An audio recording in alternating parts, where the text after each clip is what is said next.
विक्रम और बेताल न्याय का रहस्य। बहुत समय पहले उज्जैन नगरी में एक पराक्रमी और न्यायप्रिय राजा रहते थे। राजा विक्रमादित्य, उनकी बहादुरी की चर्चा दूर दूर तक फैली हुई थी।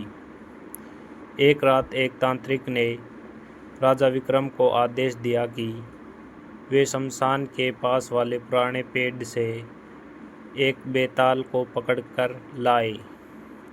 विक्रम अपनी तलवार लेकर घने जंगल की ओर चल पड़े। रात बहुत डरावनी थी। चारों ओर सन्नाटा था। केवल उल्लुओं की आवाज़ सुनाई दे रही थी। जब राजा उस पेड़ के पास पहुँचे तो उन्हें देखा कि एक शव उल्टा लटका हुआ है।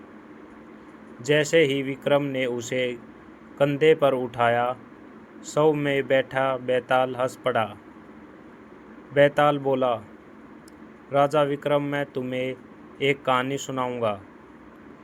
यदि तुम कहानी सुनकर तुमने उत्तर जानते हुए भी चुप्पी साधी तो तुम्हारा सिर फट जाएगा, और यदि बोले तो मैं उड़कर फिर उसी पेड़ पर चला जाऊंगा।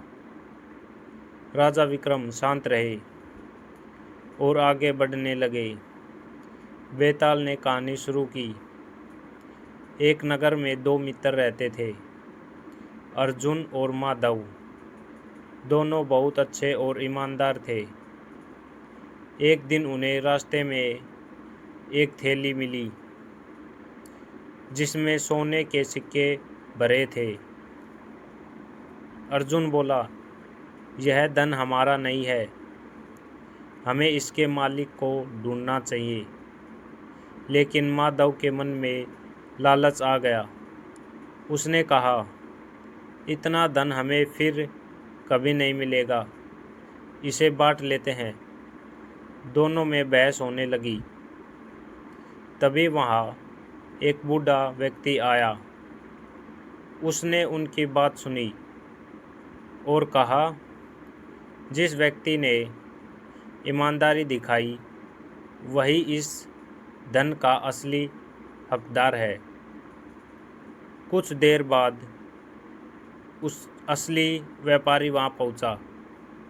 उसने बताया कि उसकी थैली खो गई थी। अर्जुन ने तुरंत थैली उसे लौटा दी।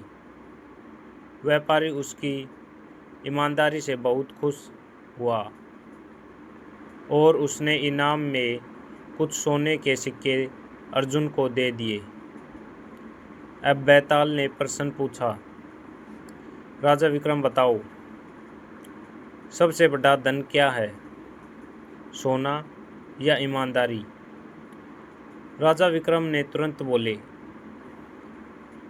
ईमानदारी सबसे बड़ा धन है। सोना कभी भी ख़त्म हो सकता है, लेकिन इंसान की ईमानदारी इंसान को जीवन भर सम्मान दिलाती है। यह सुनते ही बेताल जोर से हंसा और बोला, राजा तुम फिर बोल पड़े।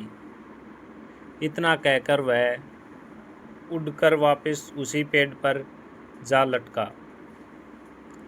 लेकिन राजा विक्रम हार मानने वाले में से नहीं थे।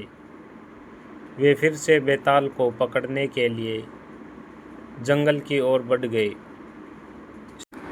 सीख: सच्चा धन पैसा नहीं, बल्कि ईमानदारी और अच्छे कर्म होते हैं।